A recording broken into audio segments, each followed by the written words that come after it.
definition. Higher definition.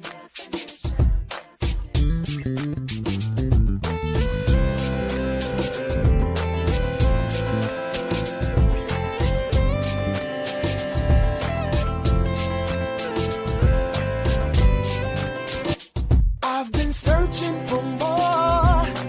When will I find it? When will I see it? What will I do? When will I know? Higher, take me higher. There's gotta be more. Gotta be more. There's gotta be more. I need a higher definition than what it seems. There's gotta be more. Gotta be more.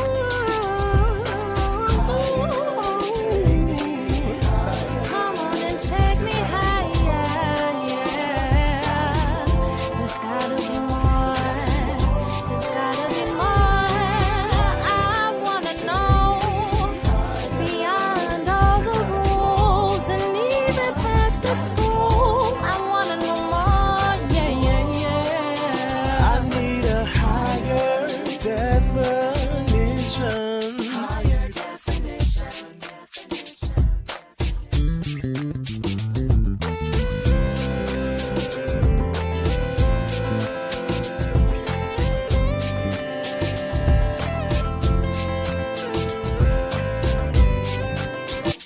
I've been searching for more. When will I find it? When will I see it? What will I do? When will I know? Higher, take me higher. There's gotta be more. Gotta be more. There's gotta be more. I need a higher definition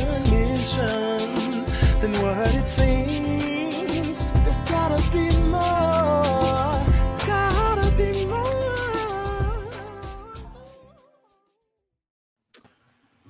Good evening. Welcome to Higher Definition Radio, where our goal is to take you higher. Shout out to Jamie Brown, who did that song about 16 years ago, as long as we've been doing this live. So that song is 16 years old. So we were talking about before we came on, AJ said that Purple Rain turns 40 years old. And that makes me feel old. Probably a lot of people watching feel a little old because, man, Purple Rain. Yeah. I remember watching it on VHS, so that's how old that go back, like, and rewatching it, looking at the Lake Minnetonka scene because I was young. All the good memories then. The Lake Minnetonka. Oh boy. Didn't have a clue where Minnesota was in this world, but I wanted to go to Lake Minnetonka where you can just purify your soul. So welcome to Higher Definition. Hope everyone's having a great weekend. Jimmy Dixon, you're 100% correct. I thank you for watching and listening. Everett got that hate mode in. I was gonna say Purple Rain overrated, man. I don't get it. Whoa. You talking about the movie? Yeah, I don't get it. Wait a minute, Eric. What you mean? It was silly. It didn't make no sense. What was happening? What? Everett. What you mean? I would die for you. What you mean? What you talking about? Want to give out about Mickey? What was the plot? I don't get it. I want to give a shout out to Latasha Brown, who celebrated 15-year her business being open. Celebration was yesterday. I took part in it, was one of the speakers. A great event.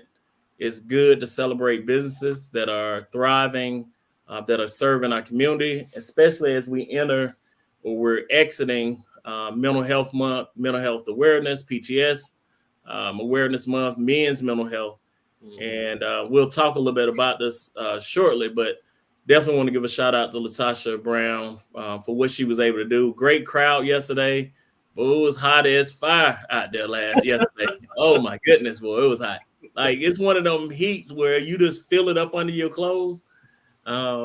And yesterday was one of the hottest days of the year. So what humidity? It was a little blazing. So if you see videos with me in it that look like I'm about to pass out, it's not a look. It's it was hot. It was definitely hot out there yesterday. AJ, thank you for joining us, sir. How are you? I'm good. Lamont reached out to me today. Said I need you. I said, put me in, coach. So here I am. As always, I appreciate the opportunity to come on and give my input and all that good stuff.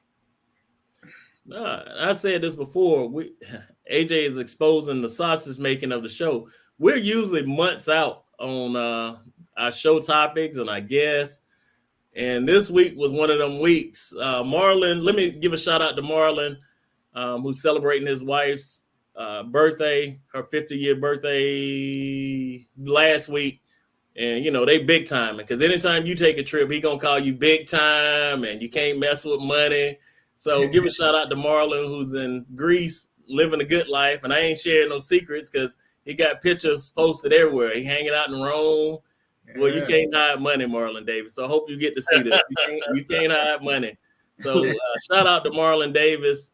Tia, because I asked this question the other day, and I'm going to go to you. I'm going to ask it again. You think Marlon still say that they used to be under R. Kelly? Marlon's thing and everybody from M-Phase used to be, hey, we were under R. Kelly's. You think they still say that? Oh, man. I'm going to keep saying it until Marlon get back so he can answer me. I see the direction the show going in tonight. I see. I thought we were doing current events, man. You going to make 40 years, man. Exactly. Like, that's past news, old stuff. Okay. Tia, how are you, ma'am? I'm doing great, Mike. And I have to tell you, I empathized with you yesterday. It was so hot. It was super hot yesterday. I have spent Friday and Saturday in Columbia at the AAU regional qualifiers with my son. And let me tell you, it was extremely, extremely hot. So, Boy, I know the old people say, man, hell, anything like this, I don't want to go. You know what? You know what? That's funny that you say that because my parents were with us yesterday and my mama was like, whoo, I don't want to be in hell if it's like this. Mr. Abel, how are you, sir? I'm good, man. I feel bad for them track parents. I've been maybe 1 or 2 track meets in my life, and I can't do it. I ain't built for it. And if you get we have our umbrellas and our tents, Everett, and so we try. I just can't sit around out there for 6 hours watching kids run around in a circle, man. Like, we got to find something else to do. Not only that, you sitting out there for 6 hours, your kid might participate in one event for 10 minutes. You know what I'm saying? Like you out there all day. Yeah. That's almost equivalent to band competition. Ooh, I ain't thought about that. No, I ain't doing that. Yeah. Shout out to the parents out there in these streets hustling their kids to and from AAU, all these different events. And then we're moving into a different time where everything is all year round now. Like there ain't no off season to anything. Basketball, football, it's year round. So shout out to the parents who, man, spending that money. One of my buddies, his son's like in elementary school. They playing football all year round. Yeah, like, they playing football now. Man. Crazy. So we wanted to do a current event show. We hadn't had one in a while. I want to talk about current event. And one of the things I wanted to talk about from the beginning and start off on this note, Tia took part in the show we did with Tasha this past Thursday that was kind of leading up to her event. And we're talking about mental health and mental illness and just overall mental health as a whole. And one of the ladies that was on, Miss Teresa, and I met her yesterday, has lost 3 kids in 2.5 years, all from something different. And that had to be one of the saddest stories I've ever heard in my life. And Everett, we talked about this last week. Man, the notion of God, I'm on your side. Like, I know we'll say he won't put any more on us than we can bear. But Tia, what was your thoughts about that whole conversation and that kind of tragic loss? I guess my immediate thought was what I talked about on the show on Wednesday was, I've had two friends lost their sons over the last, 10 months. Two women that I know that are my age lost their sons, young sons. So immediately they come to my mind and I think about how I know they feel and what I know they're going through. So in having an 18-year-old son myself, or having children myself, I can't imagine the pain, but to lose all three of your kids, it's like everything I was blessed with, everything I have, like, man, God, where are you? Like, what are you doing to me? Like, it immediately makes you question, what am I here for? Because we have kids, and parents, as parents, we put a lot into our children. We put almost everything sometimes into our children. Our thoughts, our prayers, I mean, everything. We're behind them in everything and doing everything, and then at a moment that's gone. So what do you do with yourself? And Everett, I'm gonna go to you next, because you one of those people, and I don't say this even jokingly, like one of those people when it's bad situations, you always got a bright side out of it, something I ain't even thinking about. Definitely not a side I'm looking at. And I talked to you about this, or like, to one thing to see her through our podcast the other night, but another thing to meet her face to face and look at the pain and anguish. Like, what do you do with that type of comfort situation? I know the scripture says, "Blessed those that mourn, for they will be comforted." But man, 3 kids within 2.5 years, back to back to back, man, that's tough. I mean, what is your thoughts? No, we were talking about this earlier. I would say late in the week. We were talking about Joe Biden, and I was telling you, like, if you look at him before his son died and look at him after his son died, Yes. to me, that's the turning point in the mental decline. Like, he was very vibrant, very energetic, very hard charging, loud, boisterous, and almost like Trump in a way, in the way he projected himself. But man, after Bo died, he just went downhill fast and still falling. And again, not saying that to say anything negative towards him, but I'm just saying, like, that's one of them things that take everything out of you. And so for me, if I know somebody who lost a child, like, I'm always trying to, connect, say something to them, send them cards, and like, that's one of those things that I can understand mentally, but that's a type of pain that goes deeper than my mind can even fathom. Like, that's something like you have to, unfortunately experience to be able to understand it. But when you just see the hurt, like, even like years and years and years later, you see the hurt in people, and things that we don't even think about. Women who have miscarriages, families who go through that, like, that's still a pain. Like, that's still, like, old women still thinking about that, and when, especially, losing children at any age, like that's hard, that's why I'll encourage young people to live a lifestyle. Again, you're not in complete control, but you can put yourself in a better situation where you're not putting yourself at risk to put your parents through that type of pain and mental health trauma, I would say.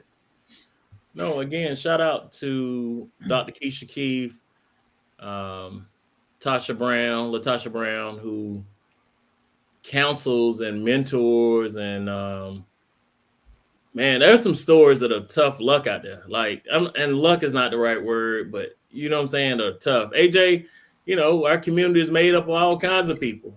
like I say, to be in the presence of someone who's lost 3 kids, and I think Pastor C.T. Kurt has had event at his church where he talked about murdered offspring. And I think burying your child has to be one of the most unnatural things you could ever do. Like, we all think our children are going to outlive us and be more productive. What are your thoughts on something like that, AJ? It's not something that I want to bear, to be honest with you, because just like Everett said, that's something that, I mean, you can't explain to someone how to deal with it, because it's something that just alters your life pretty much for the rest of your existence, in my opinion. It's a pain that you carry with you, and just like the example that Everett gave with President Biden and the loss of his son.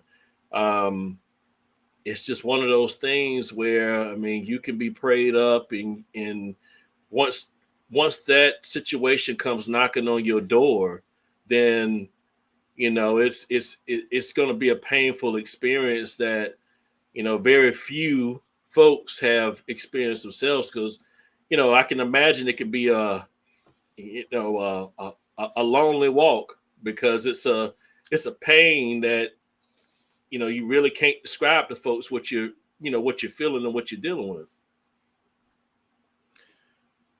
Both of you, Everett and AJ, have mentioned something I wanted to get to, not from the politics standpoint, but from age standpoint. Man, we saw on full display 2 gentlemen running for the highest office in land, and both of them are 80 or close to 80. Mm-hmm. And it seems even so, I want to say, unnatural to have that thought as the free leader of the world, man. But AJ, I'll start with you on this, especially since you're in the politics. Do we need to have a cap on age for running to office, or term limits? Because, man, what we saw on both sides, and I know we're making more out of one side than the other, but both sides was not what you think you want to see represent this country. Well, I mean, we do have term limits with the presidency. You know, you can only, you know, serve 2 terms with the presidency. But should we have term limits in other areas in politics, you know, in elected offices? I think that we should. In regards to a cap when it comes to age, I think if you can prove that you can serve to the best of your ability, I don't believe that it should be a cap in age. If you're able to do the job, then you have every right to be considered for the job. And if folks get out and vote for you, whether it be to be president, whether it be to be senator, or state house representative, U.S. representative, if folks vote for you to be in that role, then I think age shouldn't be a factor. I think there should be a factor when it comes to term limits, because there's 2 things that you asked. But in regards to age, I think we'll put it this way. I think if term limits were in play, I don't know if you have a situation where you're talking about if age is a concern. Let me say that. But in regards to going back to age, I think it's up to the people to decide who they want to represent them. And I want to say good evening to all the people that's watching and listening. We would love to hear your comments on this. Let me also say this. I've been a part of, loosely in the background, of discussions about taking older people's keys.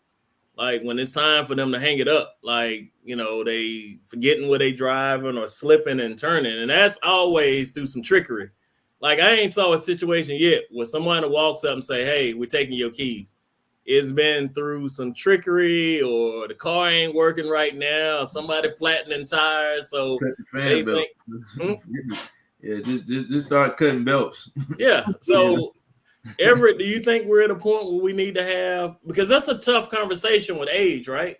Because we all see people in a way that on their best days, not necessarily their worst, but what we saw this past week was not on our best days.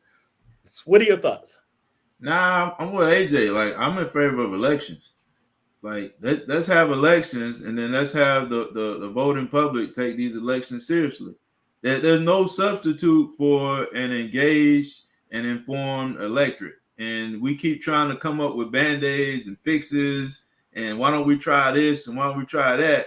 No, people need to take this stuff seriously. I think one of the most disappointing things that happened in that debate, at least the aftermath, you walked the way with half the country pleased with one of the candidates. Like, they think that there was a person on that stage who did a good job and conducted themselves like an adult, and you know, and in a professional manner. And I never saw that. You know, outside of the moderators, I just saw two people who had no business being there. So yeah, again, let's just have elections.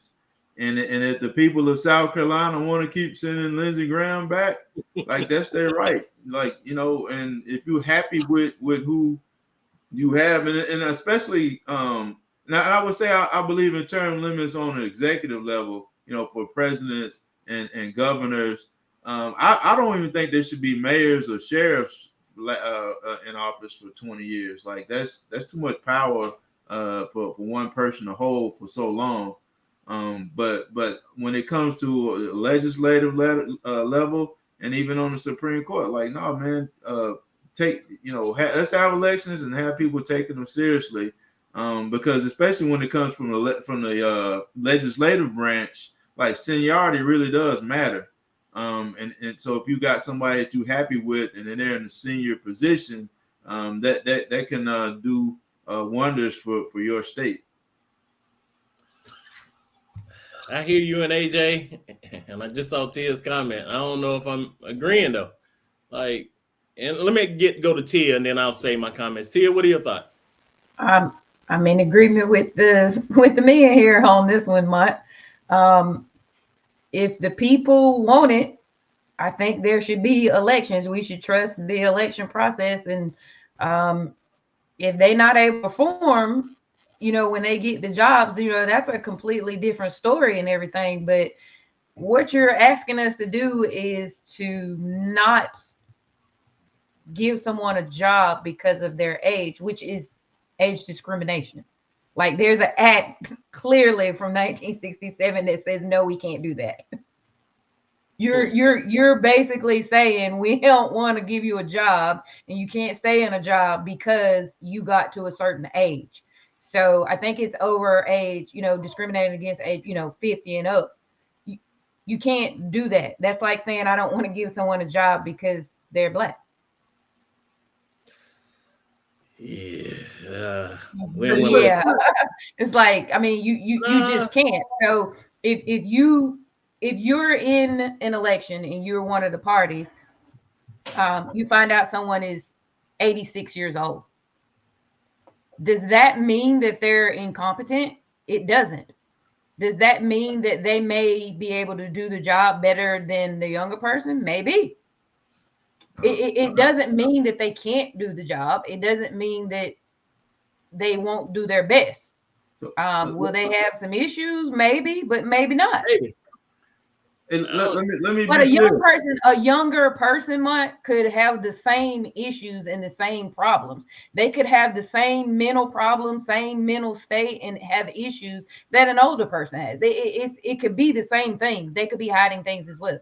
Go ahead, Everett. Now, I just want to be clear. I'm just talking about politics. Yes, that's what I'm talking about. Yeah. Okay. So you 87 years old, and I'm you know, prepped up, getting ready to go into surgery, and you come in there on a walker, like, nah, man, I'm getting up and going home. We figure this out some other day. You ain't gonna be over me with no scalpel doing that. So yeah, I'm talking politics. I'm not talking. Yeah, politics. Yeah. But I'm talking politics. Maybe I misunderstood. I thought you were talking like any job. No, I'm not talking any job. I'm talking specifically politics. I mean, there are some politicians at 80 know more than someone at 30 years old. Like, they can do the job.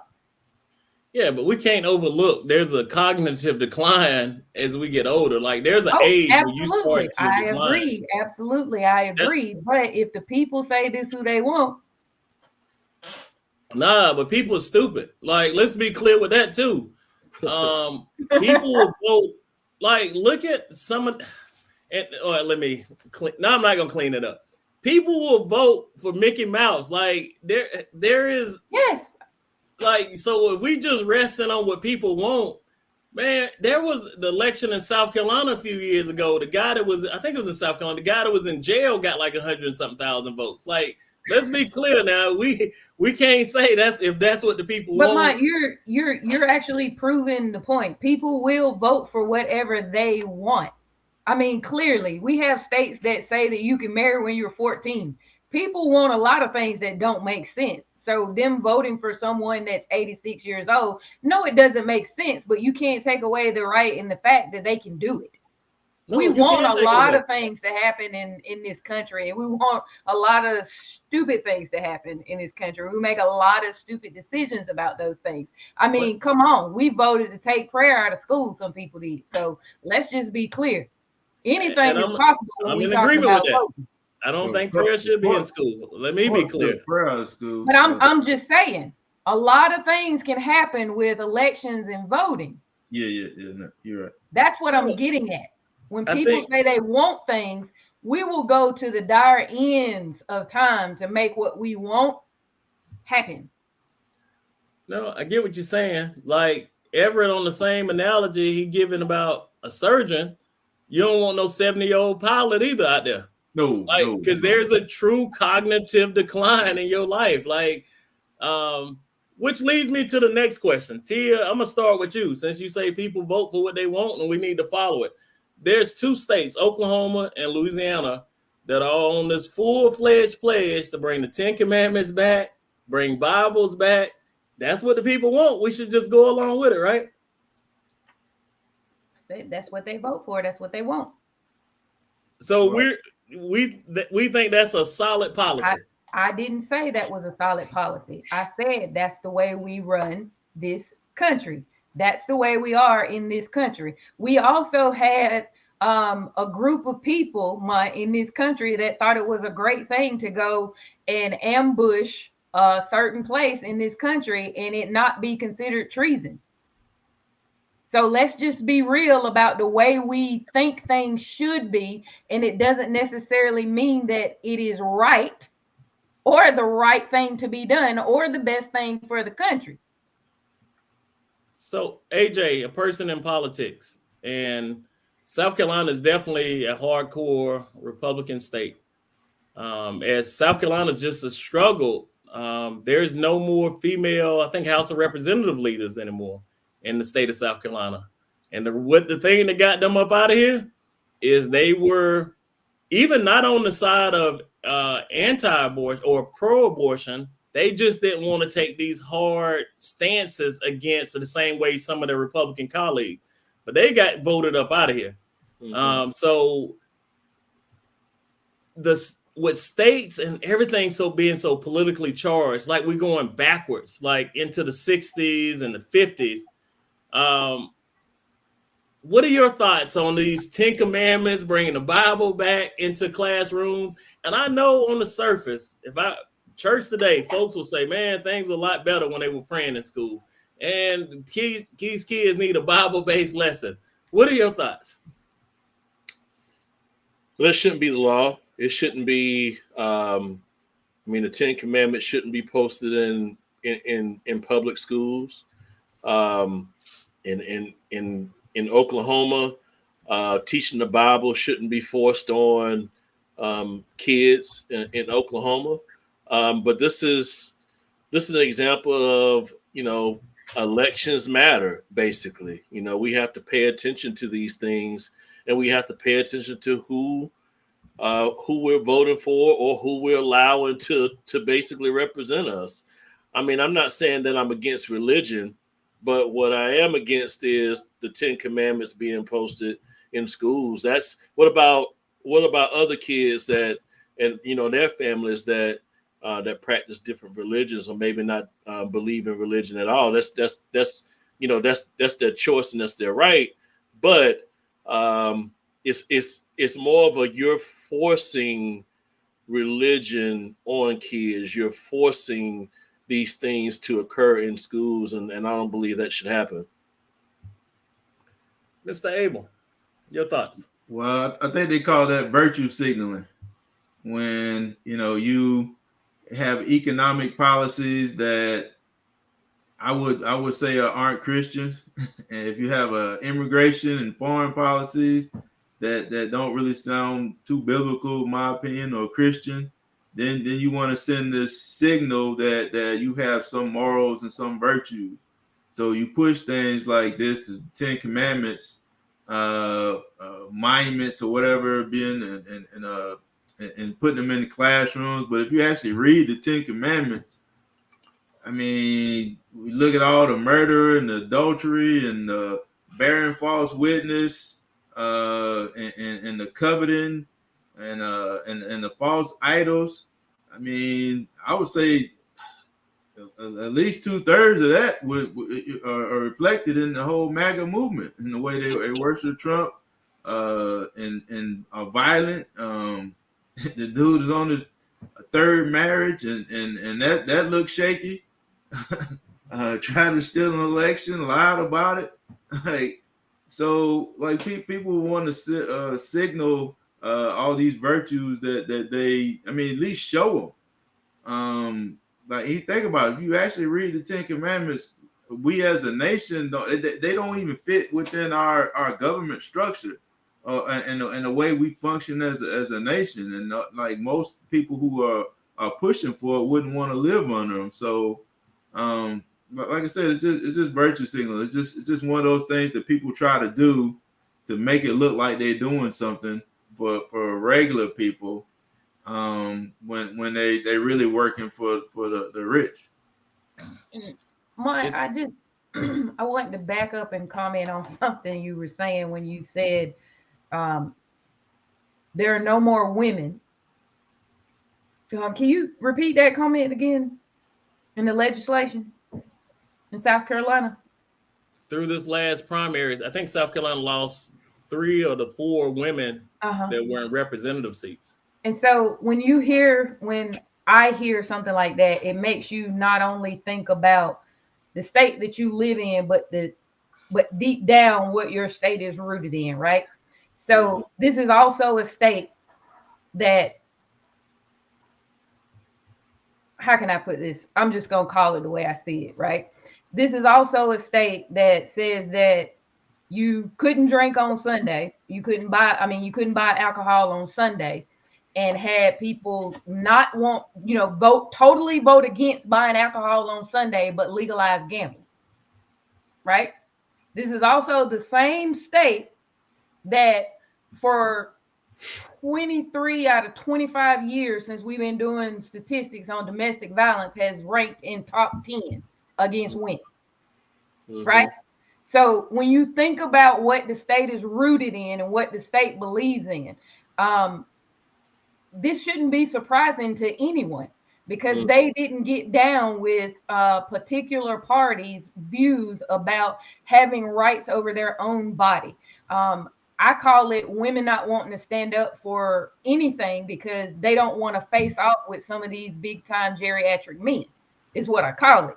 You don't want to stand up for what you believe in about your own body and what you believe in about your own self.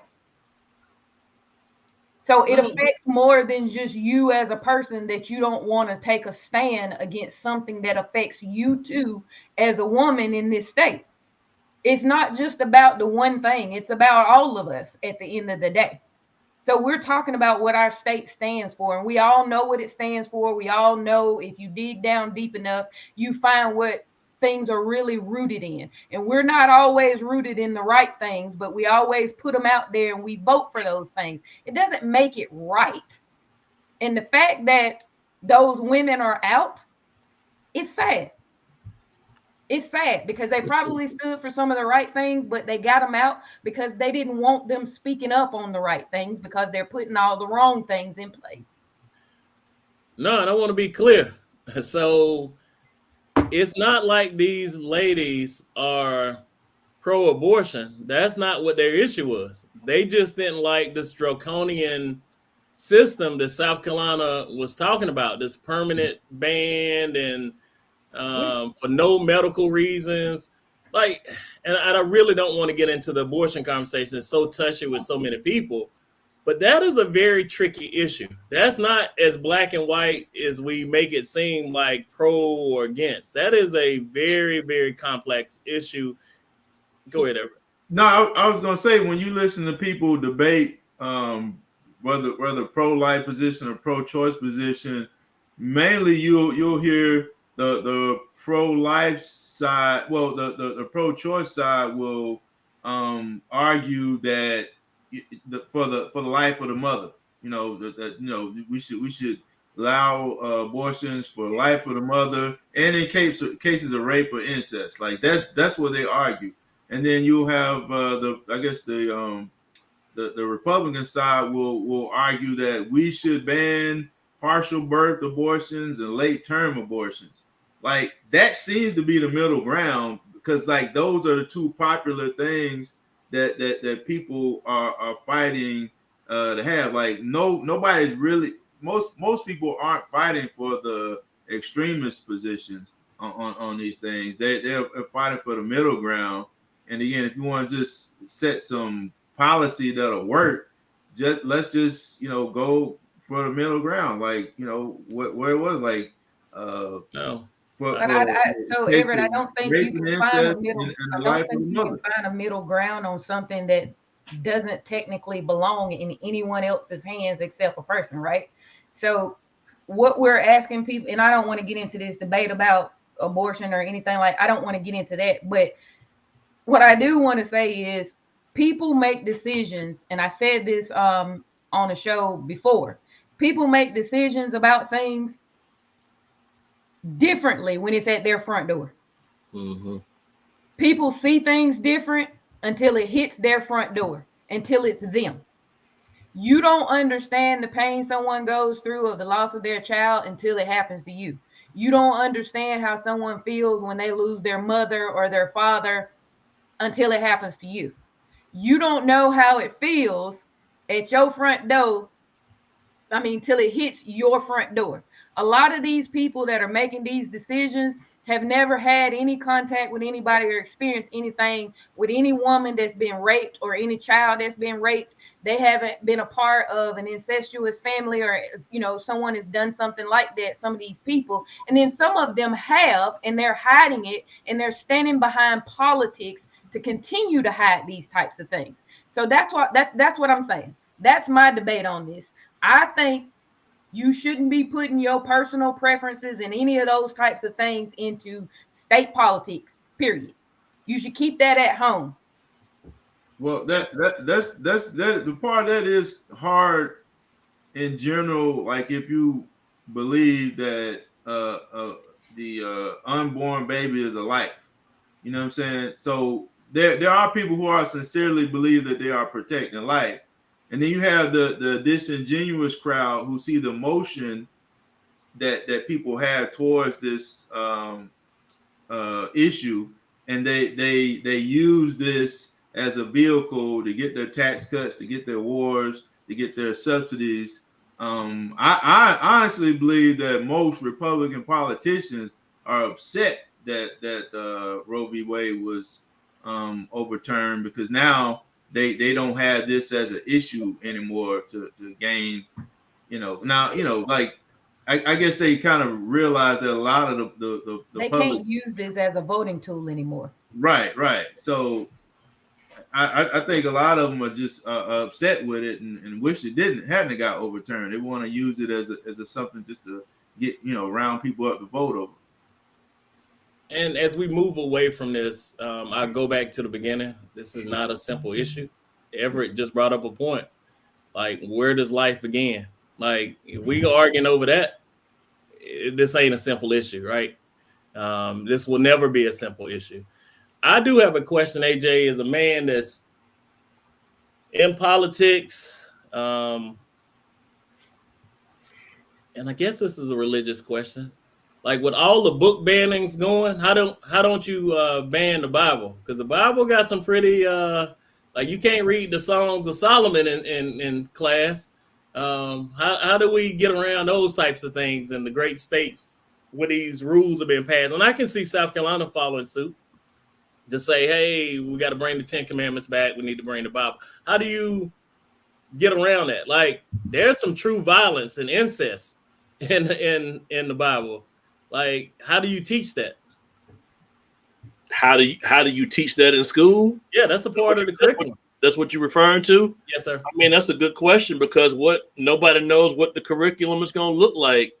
That's going to be, that's going to be taught. I believe the State Supreme Court of Oklahoma is basically forcing the schools to teach the Bible. So what is that curriculum going to look like?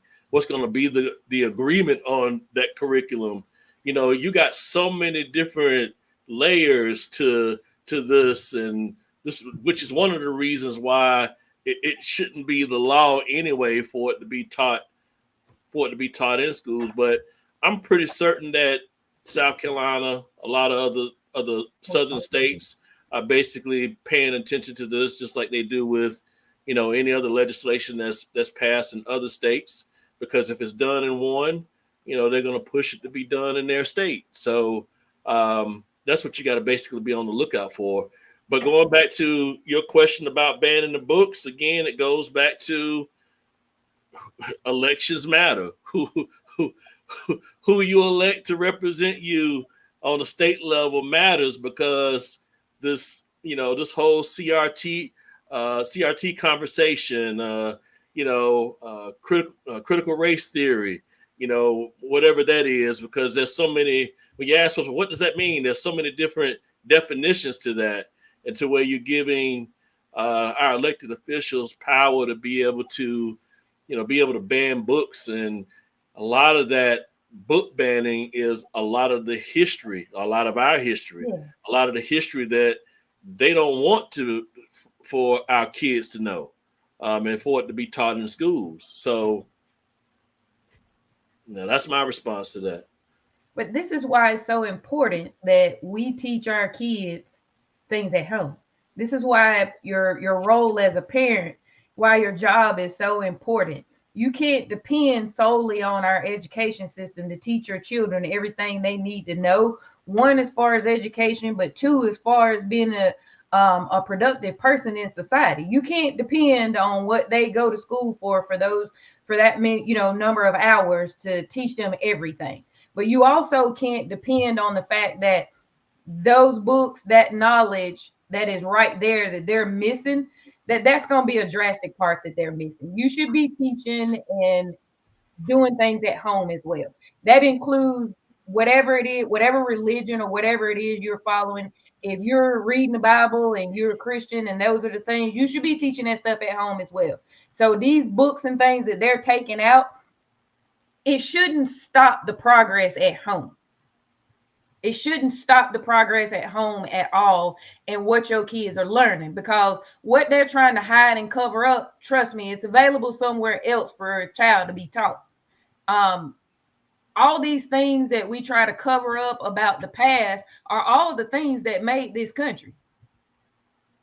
But we want to keep it a secret and we want to cover it up. So we have a responsibility to teach our kids the right things and the truth, whether people want it hidden or not.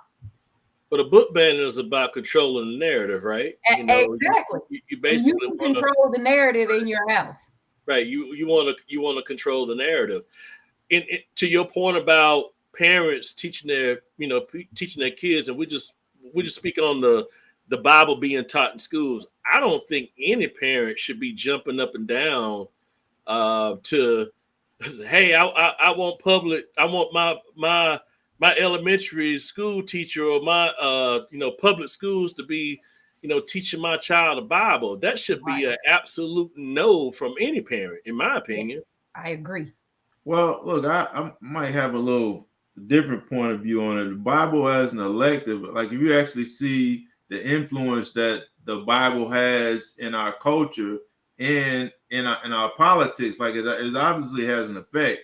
like teaching it as an elective, I don't see anything wrong with it. But like making it mandatory, or you know, telling kids that they have to leave the class if they can't participate, like I don't really see the point in that. But like no, it's I mean, and it's tricky. Like they're if you look at the intersection of race, politics, and religion in this country, look at two issues. All right, there are a group of people in this country who believe that flag burning should be unconstitutional, and then those same people will say that cross burning is free speech, and this is coming from the Christian side. So the whole thing is just a big balled up jumble of mess that really don't make any sense. There's too many inconsistencies in it and these positions. And in my opinion, a lot of the inconsistencies seem to break down along racial lines. And but like AJ been saying, you know, when I've been saying it too, man, like the elections matter.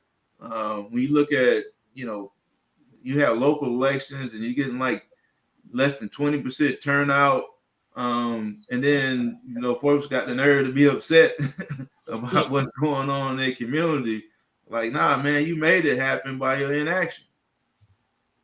So Al just put up a comment, and I was just about to say this. I was about to say I agree with AJ. Like, you don't want just anybody teaching your child the Bible and telling your child no stuff. Like, I wouldn't want that. It is up for interpretation. Like, it's all about someone's perception, right? Now, look, some I would say most popular. There's some very popular biblical scholars in America who are atheists. Don't believe it. They just teach it as a historical, teach it from a historical point. So again, when you talk about teaching the Bible, the question is, who's going to teach it and what are they going to be teaching? This whole thing will fall apart on its own once you get to that level. Yeah, but I just want to make a comment. You said something about flag burning being unconstitutional, but cross burning, being constitutional. It's funny you said flag burning being unconstitutional because we just recently elected a sheriff that shows a picture of him burning a flag, but that's a whole nother conversation. Well, I mean, it's probably different, you know what I'm saying, when he was doing it. It's different. He was doing it for patriotic purposes, I'm sure. Yeah. Yeah, funny. No, one of the issues that we find right now, and Jimmy brings it up, and I see other people saying it, and Pastor Kirk, thank you for your comments, that a lot of people are not engaged in anything. Like, we just bumping through life and things are just happening, right? And then we get awakened at the last moment, either to vote or when the issue's already past us, and then we're trying to figure out how did that go wrong. Like, we can't be asleep at the wheel on these politics things because it affects our day-to-day life. And I know no one wants to discuss politics or take part in that process, but man, you better figure something out because that affects your day-to-day life more than voting for the president, voting for your local politics. And AJ brought up a good thing, and I want to commend Attorney Tawana Burris for what she did get a forum set up when it was about the sheriff's race. Councilman Bump Roddy for at least bringing awareness, like, hey, Democrats can vote in this Republican election. Now, are there things that can backfire in that? Yes, that you become so polarizing, folks automatically look at you and say, I'm going to vote the total opposite of that because you're involved. I believe that too. But at least more people got out to vote, exercised their right to vote, and understood what was going on. Too many people are asleep at the wheel around here. AJ, you're a man in politics. Do you think we're engaged enough? No, I don't think we're engaged enough. And I don't think we're engaged enough, but I think we have an opportunity to educate the community on the issues that matter. And how do we do that? Well, I mean, there's a number of ways that you can do that. I don't think you wait until election time to do it. I think there has to be a constant effort in regards to engaging the community. Not one person can do that, not one particular group can do that alone, but with a collective effort, you can engage your community in regards to the important issues that matter. Who's running for office, who's going to be on your ballot. Something as important as registering to vote, and not just registering to vote, but why is it important? And sometimes you have to have that conversation to just break it down to a local level. I'm a biggest advocate of local elections matter. So even if you explain the importance of being able to vote just to be a part of being engaged on a local level, who's your city council person? Who's your school? Who represents you on the school board? Who's your mayor? When it comes to all of these different issues that affect you on an everyday basis, if you're not registered to vote and play your part in even that, then that's just as big as focusing on who's going to be your next president or who's going to be your next U.S. senator. It's that local engagement that basically really need to be able to get things done in our community. Yeah, when you look at, let's say, politics across the country, it's pretty even. Like there's 48% Democrats, 48% Republicans. Like there's no huge gaps in that number. So the issue always is turnout. And I know we talk about independence, but people independent usually side with one issue or another to make that their lightning rod. But it's a matter of turnout. Tia, I know you watched one of the ones we did with Councilman Roddy, and it was informative. Like it was really informative about procedures and policies and understanding what was going on. And for me, that was a lot because people didn't know some of the rules of the game, and you got to know them. What are your thoughts? Some of the things like, man, I wish we had that in my county. Someone before election was sitting down and going through, hey, these are the rules. This is what you need to know. A lot of people thought they couldn't vote in the election. They thought they couldn't, like, oh, well, I'm not going because I can't. But it wasn't true. But there was no one out there except one person that was willing to take the time to explain things, explain the rules, and say, this is how it really is. Don't be fooled by what you think or what's been hinted at you. Look at things yourself. Don't just go by the names like Al was saying. Do your own research. And I think that is something that we don't do enough of. We don't take the time out to look and basically invest in our vote. We don't invest no time into our votes. We need to invest time into our votes like we invest time into buying a car. You will research that. You will dig into it. You will research buying a washer and dryer into your house, to buy for your house, buying a refrigerator. You should do the same thing when you're voting. You should put the same amount of research and time into it. And Everett, man, you definitely a person who usually is on top of things. Understanding the history of some of the candidates, understanding the gamesmanship in some of these decisions. What are your thoughts when it comes to really understanding? Because it's almost a topic we brought up a little while ago about the age restrictions, or should we have, like, there's two choices. Like, there ain't 5, there ain't 10, and you got to be informed on what you're doing here. What are your thoughts? I mean, I of course, we need to be engaged and be an educated voter. But I do also believe that the candidates have some responsibility of getting out the message as well. Mm-hmm. But again, people need to just be like I said, be engaged, get involved. I remember in Ferguson, Missouri, they had a man, Mike Brown was killed. A lot of people believe he was murdered by the police. And then they had riots, they had looting, they burnt down stores and gas stations and you name it. And once all the smoke cleared and the dust settled, they had an election with a record high of around 30%. And so, like, we'll be more willing to burn something down and just walk in and pull a lever for the candidate who can actually make the change that you're riding for. A lot of times we just make stuff too hard, you know, when it's a lot, and not to say it's a simple process, but I think it's a lot simpler than we making. We just think folks just gonna be nice to us because it's the right thing to do. And that ain't the history of America. People don't do the right thing because it's right. They get made to do the right thing. And if you got, and then there's states, man, where like South Carolina, black people like 30% of the population. We can't make a dent nowhere. Mississippi is around 40. We can't make no dent nowhere and nothing. And so I'm saying is that we're not as powerless as we act sometimes.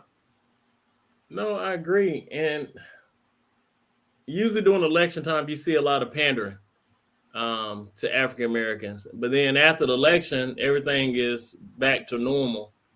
And we have to be, as the minority in this country, we have to be sensitive to stuff like that. Like, let me go on record. Like, I know we're 3-4 months out from the election, but I don't need to see Kamala Harris being paraded around to every sorority and fraternity event. Like, that ain't doing nothing. Like, if the day after the election or the months after, if they ain't real change and stuff, I know you're shaking your head, Everett, but I'm being real. It looks like pandering. You're right. She went from AKA to MIA and right after the election. It looks like pandering. Like, me and you talk about this one thing that seems so simple. The Don Harriet Tubman $20 bill. What we doing? Come on. What's like, so long? What's so hard about this? What's like, this started under President Obama. Like that tells me when you don't fight for little simple stuff like that, you were just pandering and trying to get votes the whole time. That's just me, Lamont's point of view. And I think pandering, even our local elections, I see some politicians that I ain't saw around any person of color or women all of a sudden pop up in front of people of color and women like they've been there. Like, where have you been? Go ahead, Tia. Look like you're trying to say something. Well, I was saying about that Harriet Tubman, that $20 bill. The Murdaugh trial happened faster than that. Look how quickly they made that happen. Yeah. I mean, it's a matter of what we want, right? What we really want to see, what we really want to put out. Look how fast. That's the fastest trial in history, I believe. You watch how fast these Trump hundreds roll off the assembly line when he get in there. I told Everett this in weeks. So we got to be 15 plus years since this Harriet Tubman conversation. I told Everett this. There are people who would refuse a $20 bill if Harriet Tubman was ever put on it, or be burning their money. That's how passionate they are. AJ, what are your thoughts? on everything that's been said, basically? Yes. Yeah. Yeah, I'm in agreement with you about parading Vice President Harris around. I'm not for that as well. I think one of the listeners made a comment, posted a comment about basically a personality or a person, being popular that's running for office. If there's not an excitement about a person that's running for office, people won't be engaged. And I think that's disappointing as well, because that person that's popular may not be in your best interest, or may not be good for the community at all. But because of their popularity, people will be engaged, and they're popular enough to where they can get folks out to the polls and actually vote for them. So, yeah, but I'm definitely in agreement with you about Vice President Harris. It comes across as pandering. Unfortunately, we're going to see a lot of her now since the Thursday night debate. We're going to see a lot of her now, and probably Senator Reverend Raphael Warnock as well. All of your big players in the Democratic Party is going to basically be out in full force to, basically get the support and the excitement going for President Biden. And man, I didn't want to turn this into a political conversation, but it reminds me, I think Malcolm X and Martin Luther King both said pretty much a similar thing. Like, we're so sometimes as Black folks so pro-Democrat that really who you need to be watching out for is these Democrats that are sitting on the side just telling you what you want to hear, because really those are the wolf in sheep's clothing, where at least you know where some of the Republicans are coming from when they voice certain concerns, certain things. They ain't trying to help. Like, but that's even worse on the side that you keep pandering to or thinking that has your back. Like, in all honesty, and I said this on the thing with Bump, most Black folks should be Republican. Like, our values and stuff align with Republican values. The super conservative, we need to have the Bible, we need to do this, we need to do that. Those are Republican standing points. But there's one key issue that keeps us mostly away from that.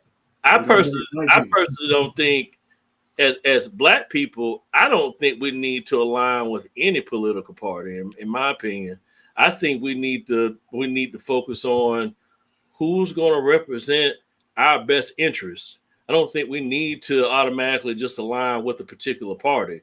I think if you're running for office and you're wanting my vote, then you need to prove to me that I'm worthy of me giving you my vote, as opposed to me being a part of a particular party and automatically giving up a vote just because I'm in alliance with the political party. It shouldn't be that way. We should be focusing on our best interests and having whoever's running for office earn our vote, basically. But that don't mean I'm voting for 45. But no. To my point. So you about the eighth person who made that caveat to me. I'm with you, AJ, on this one. So why do you have to go one particular way? I mean, one person might be saying a lot of stuff that suits me, that goes where I'm thinking, right? But another candidate might also be saying some of the, some things that I like and some things I'm interested in. You might vote for people on two different sides of things. Why do you have to be stuck with one particular party? Like, why you have to be committed to that? Why do you have to commit to, I'm Democratic and I'm going to vote straight Democrat every time, or Republican? Why does it have to be that way? It doesn't. Well, that goes back to to Tia's point. If you had the mindset of, looking at all of the candidates, researching all the candidates, and determining who's for your best interest, then that's where that engagement piece improves, in my opinion. You're just not focusing on party, you're focusing on that candidate that's on the ballot and what they're going to do for you, how they align with your interests or how they don't align with your interests. Go ahead, Everett. No, and was it 2008 when Barack Obama was running the first time? Barack Obama was against gay marriage. He was in favor of same-sex unions, but he was especially, I'm not in favor of gay marriage. He got in the office. The community put the pressure on him, and he evolved on the issue. And not only did he evolve on the issue, I don't know if there's any Republican in national politics that's running on or against gay marriage. I haven't heard anybody running against gay marriage. I have heard, and you watch a lot of the political talks, that's the next thing that they will try to repeal is gay marriage. Like, that's an easy thing to say, let the states survive. Well, I'm hearing, you might be hearing talk about it, but I'm not hearing, like, is Trump running against gay marriage? No, but all you have to do is like what they've done with some of these other cases. Just get someone to file a case, and one of these far-leaning left districts will speed its way to the Supreme Court. And the Supreme Court says... what I'm saying is that Yes, exactly when what you, Mont said. Get someone to file a case in a state to set precedent. no, the point I'm trying to make is that when you like 80-90% voting one political party, then the other party don't pay you no attention, and the party you vote for is just gonna take you for granted. Like we're in a bad situation really, because Republicans are almost trying to disqualify themselves as a valid option for black voters. But at the same time, we have to be willing to vote for people with some common sense, who don't, in my opinion, show racial or racist attitudes towards African Americans, and just try to have an open mind, because the people just know you walking into it, and that you're not even gonna even consider them, and they're not even gonna consider you.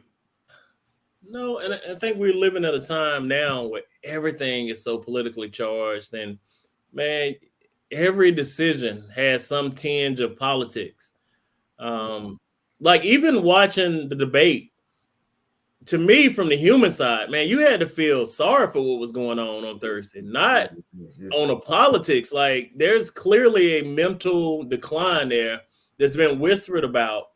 Like, and that goes to our politics too. Like people are so set to preserve folks in office for their own political interests. They're not looking out for anyone else. Like there's clearly an issue there. Like clear. Mitch McConnell clearly has a issue also. Yeah. And it took years for them to say, okay, yeah, he's not running again. But I don't think Mitch McConnell's seat is up for another 4 years because he just run re-election. Like, what are we doing? And I know we don't like when I'm saying we need to have some age limits, but that, come on, y'all. Y'all know there's clear cognitive decline when you get to a certain age. And we're all going to get there if we live long enough. And it's okay to say, hey, I'm not as sharp as I used to be. Not for this job right here.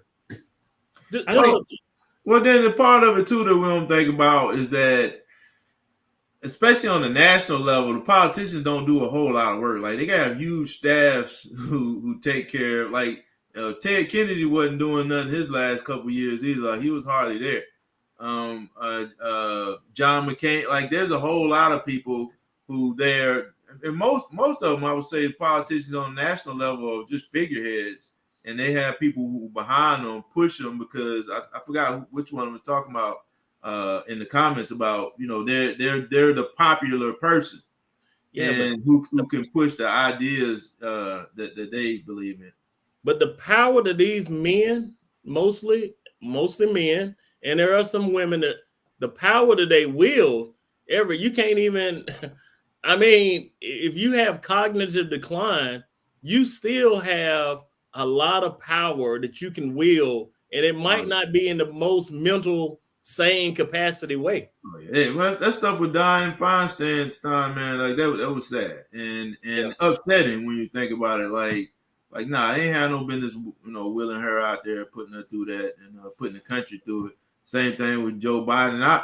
I'm amazed that people think that Trump got it all together. But you know, they keep throwing him out there and riding behind him, and Mitch McConnell. Yeah, man, when it's gone, you know, you gotta have people in your life love you to tell you that, hey, man, you know, you got a booger in your nose, like, you know. Like there's something in the corner here. Like somebody gotta love you enough to tell you the things you don't want to hear, but you need to hear. I wanted to, last question as we talk about current events. I was talking to AJ. I know a lot of movement in this area. There's still a lot of homes damaged in this area, and a lot of folks suffering through insurance companies, the rigmarole of that. AJ, give an update from your standpoint, and at least let's talk about where we are. You know, we're about 3 months removed. Is it 3 months? 2.5 months removed from this powerful storm. And you can still ride and see people got holes all in their siding around here. Mm-hmm. I mean, I don't have any hard numbers as far as up there. I mean, me personally, I'm still, you know, dealing with the insurance, probably more of the the siding on my house is probably going to have to, probably all of my siding on my house is probably going to have to be replaced more so than a roof replacement. But just actually going through the, just the back and forth with your insurance company, and understanding the differences between my actual cash value policy versus a replacement coverage policy, which are two different homeowner policies that a lot of folks are finding out, and in a bad moment that there's a differences between the two. But no, I don't have an update. I just know that a lot of folks are still going through getting their house back in order. Some folks are still trying to get their transportation in order. I just recently got my transportation somewhat in order, as far as having something reliable. But I do want to say to a lot of folks that haven't explored the opportunity, and what the opportunity I'm referring to is the SBA disaster loans. Me and Lamont was talking about this before we went on the show. There's a great opportunity there that the federal government has basically made available to this area, and that's the disaster loans that you have an opportunity to apply for. I don't know what the limits are, as the minimum and as the maximums, or the terms, but I do know that the interest rate is pretty much a cap of less than 4%, and then the payments are deferred for 12 months. I don't think you can walk into any bank and basically have that opportunity. So I know I'm gonna have to explore going that route based on some of the costs for the damages to my home. It makes sense to do it that way. If you haven't explored it and you've been affected by the storm, even if you're trying to replace a car, I would encourage anyone to look at the SBA disaster loans that the federal government is offering. No, thank you for that, AJ. And I brought that up as Hurricane Beryl, the fastest Hurricane 4 on record, is going to hit the Caribbeans within the next few days. And that's the fastest on record. Usually a Category 4 hurricane is in August, not in June. Mm-hmm. But we don't have to be a rocket scientist to say, hey, in the Southeast, it never really cooled down this past year. It was warm in January, February, March, April, and we've had some pretty unique storms. It was 102 in Rock Hill on Wednesday, whatever day that was. We had that huge heat wave, and it never has really cooled down. So this might be a rough year. And Everett, I'm going to ask you a question, because this is also a political, but not a political. We keep arguing over global warming, where I can feel that it's warmer now than it was when I was a kid. Like, this ain't even comparable. Like, no. When we were younger, it got cool, at least in January and February. It hasn't been cool. We have 80-degree days in February. What are your thoughts? Why we can't get past the politics of this from a storm standpoint or from my own life standpoint? Look, in the 1980s, you had a group of scientists who were saying that, tobacco and smoking cause cancer. And then the tobacco industry had their own scientists saying, well, wait a minute. I don't think so. They have some other evidence to the contrary. I think we're going through the same thing in this day and time. When you had two groups of scientists who and leaders in the country who are disagreeing on something so fundamental, I believe that somebody's lying, and the way I determine who's lying is based on what does the other person have to gain. And I don't understand what scientists have to gain by lying about global warming. But I do know what the coal, gas, fossil fuel industry had to gain by lying about it. And then the politicians who are backed by them, I understand what they had to gain by. So to me, it's just simple common sense. Everybody understands it's getting hotter. But when you look at the whole political aspect of it, now for the most part, money is doing most of the talking. Mm-hmm. Man, it's so weird. Tim, I'm gonna come to you. Like, the same people I hear talking about gas prices high are the same people anti-electric, anti-solar. They just anti anything that cuts gas out. Yeah. And this is a lobbying thing. Like, I hope this don't come to a shock for anyone, but cow's milk is not the best source of vitamin D. That is a lobbying campaign by the dairy farmers that has most Americans who think milk is your best thing. Milk. It is not. It's not even natural to African Americans, to Asians. Like, our body doesn't take cow's milk. It actually makes us sick. Hence lactose intolerance. Why do you milk think don't do the body good? Oh man. Come on, man. It might do the body good, but you're gonna pay for it. You're gonna pay. Yep. Tia, why do you think we can't get out of the politics of these things? Like, and people have to know, like, and then we can't perpetuate the same stories. Like, oh man, just got to drink milk. Like, no, we don't. I think because that's the way it's designed, Mont. I mean, the country was built on all of these things. So look at what you was taught when you were little. The lie has been perpetuated so much that by now, when you finally learn the truth, you started peddling that same lie to your kids. And then you learn the truth, and now you got to backpedal, right? You got to back up on your tricycle now and be like, actually, you don't have to drink milk. Actually, you don't have to do this.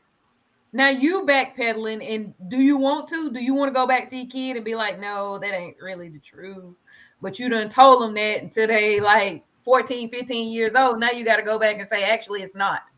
Or the kids already done learned this because of technology and everything. That none of the stuff that we thought and we told them is the truth. And we living in dangerous times. And now we're at a time where you can get any information about anything to support whatever you want to support. Absolutely. Anything you want to support, you can get the information. key to anyone getting where they want to be right now. All they have to do is just drop a dime to you, just one crumb, and you're gone with it. That's literally how social media is surviving. People drop little crumbs of something and people run with it on social media. They run with it. If you look at social media, look at all of what goes on with every celebrity that you could possibly dream of has died this year. In the last 7 months, every celebrity, it's something been posted. Well, so-and-so died. Well, so-and-so died today. And immediately someone clicks on it and runs with it.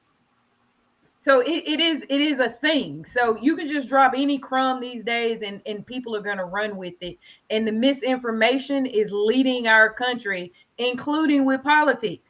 That's right. We're not doing our research.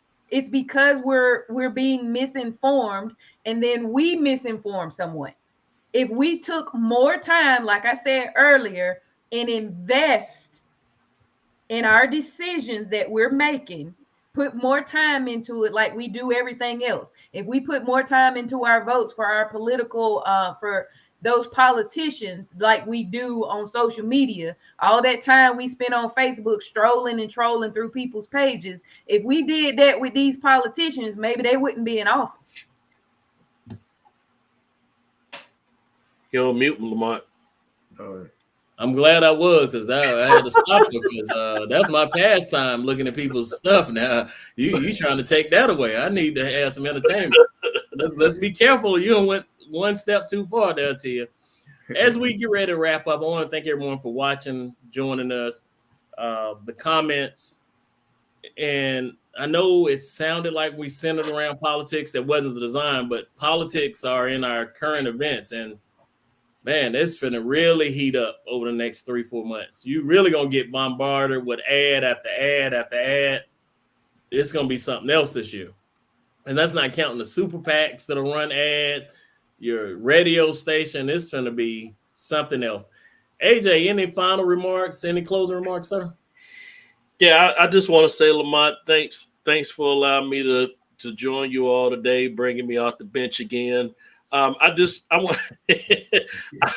want to take this opportunity to do a shout out, basically, and congratulate Dr. Lester McCoy on his award that he received from President Joe Biden, his achievement award. I'm not sure what the actual title is, but he was just recently awarded an award from President Biden.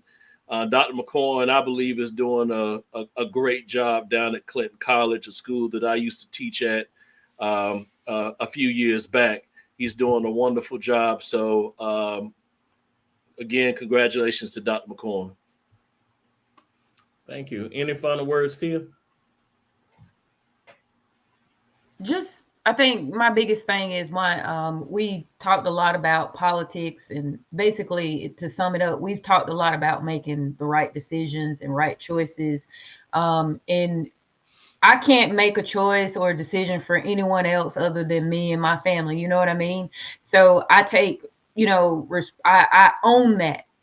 And my husband, like, we own those responsibilities and those decisions that we make. And so I think it would do all of us some justice to own those decisions and own that responsibility and make sure that you invest in it. We tend to take these things very, very lightly, these elections, and we hear a lot in our African American communities. Well, why am I going to vote? It's not going to make a difference. My one vote's not going to make a difference. Keeping that mindset and perpetuating that lie has been the way of our culture for so many years. How do we break it?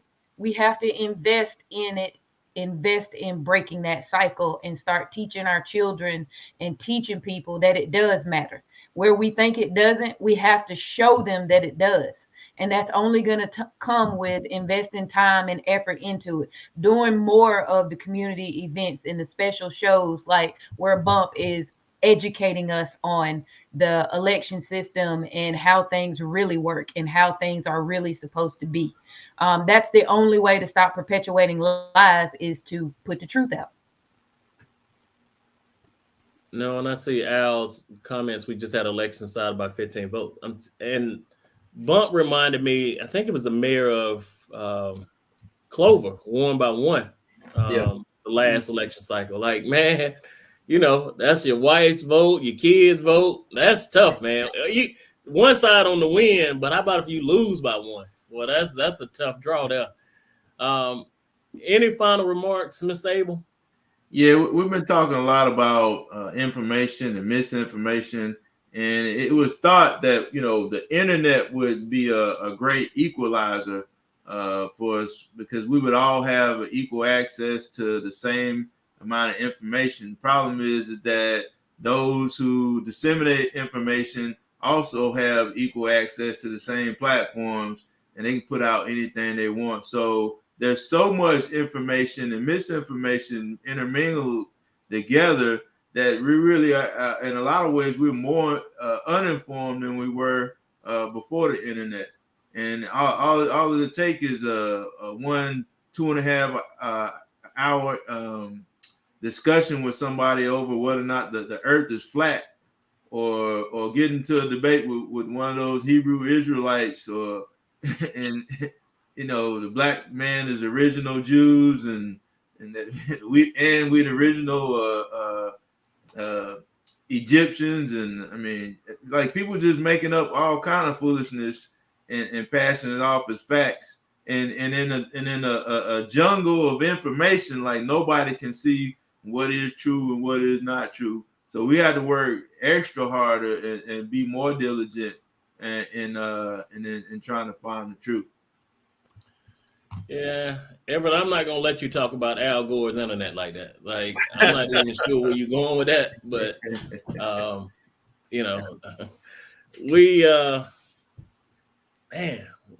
we live in some troubled times, but I'm sure most generations have thought that that some of the world we live in is troubled, and we have to keep the main thing. And politics is all around us, but we can't lose friends and lose sight on we're all human. And don't get me wrong, now, I had to cut some folks loose. I was on a little tyrant during COVID, reading some of these comments, political side. I can't deal with it on some level, because then I'm thinking you talking about me as a person. Like, everybody you reference black is something bad, but then when you talk to me, that's different. Like, nah, you talking about me too. I can't roll with that. Mm-hmm. And So I'm just as guilty as cutting people off. But we have to do a better job keeping the main thing. Like a lot of this stuff is small that divides us, but it can become large if you can't articulate yourself on your point of view, or you're in a position of being just naive. I had a discussion. I was telling Everett this with a guy that I think is smart. He told me he ain't never received no subsidies in life. Like all these people getting handouts are bad. And I just started going through the list of all the subsidies got. Like your gas is subsidized by the federal government. Your mortgage loan is subsidized by the federal government. Like we can go on and on and on. The food you eat, like they pay farmers to destroy in the United States to destroy crops because it's subsidized. They keep the market balanced from the farmers. But if you're just thinking it's a whole bunch of folks living in the projects getting free stuff, you just being misled, and you're in some kind of vacuum that you need to switch the news station. Like, nah, we all get subsidies. Most people who went to college, they school was subsidized by the federal government, or they schooling. Let's be, yeah. And I'm not trying to hear to pull yourself up by the bootstraps conversation either, because people get helped up, and we just have to be careful with that stuff and make sure we're getting the right information, not misinformation. And so I appreciate AJ being called in tonight. I really appreciate it on our current event conversation. I think Marlon's still going to be in Greece next week, big time. Well, you can't stop big time. And I'm going to say it 1,000 times because Marlon is the first one. I'm telling you, if you traveling, you doing anything, and I hope you're watching. They call you big time. Oh, you can't mess with money. So I hope Marlon's spending a lot of money and enjoying himself because everybody can't go to Greece. Everybody can't just be parlaying out here taking pictures at the Coliseum in Rome. Must be nice. So hello, Marlon. He'll come back dressed different. Yeah, it's different. It's different. Hey, and on this is the peak season too. This is peak travel. This ain't the off season. Yeah, he ain't in the off season. He in peak time. Well, it must be nice, man, to have that kind of money just floating around. Oh my God. So I know everybody won't give it to Marlon like that, but I'm an equal opportunist. I ain't got no problem with it. So big time Marlon, man. We can't wait till you come back. Don't be coming back eating bologna and peanut butter sandwiches. But with that, I want to say have a blessed and safe week. Please be safe. I keep seeing these memes out here for the 4th. There's people going into this weekend with all their fingers and toes who ain't going to have them next weekend. Please be safe. Oh, Lord, come on. God's honest truth.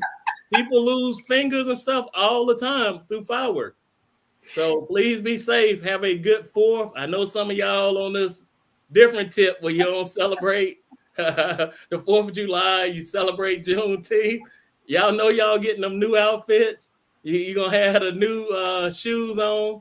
So they cooking out, inviting people over. Still buying outfits and shoes. Okay. AJ, I know you're getting some new shoes. Stop playing, man. Yeah, I'm gonna pull them. I'm gonna pull those different pair out of my closet that's in the box and put them on. Yeah, they not celebrating 4th of July just like Jehovah's Witness ain't celebrating Christmas, but they taking that vacation, ain't they? Mm-hmm. Get them red, white, and blue Jordans, man. Coming out. So again, happy 4th of July to everyone. Thank you for all the support. I do want to make one last point. The mental health show we did Thursday had over 1,000 views. I am very critical that people don't follow and watch stuff that has a serious nature and stuff we really need. But I'm glad to see so many people view that because talking about our own mental health and talk about how we can improve our mental health. So I am proud of that from the higher definition standpoint. You will start to see videos from Tasha's event in the next few weeks, probably after the 4th. I want to let your grills cool off and all that kind of stuff. But be blessed. Have a happy 4th. And Marlon, you big timing on us. Have a blessed and safe week, everyone. Oh my God. Good night, everybody. Happy birthday, Tanya.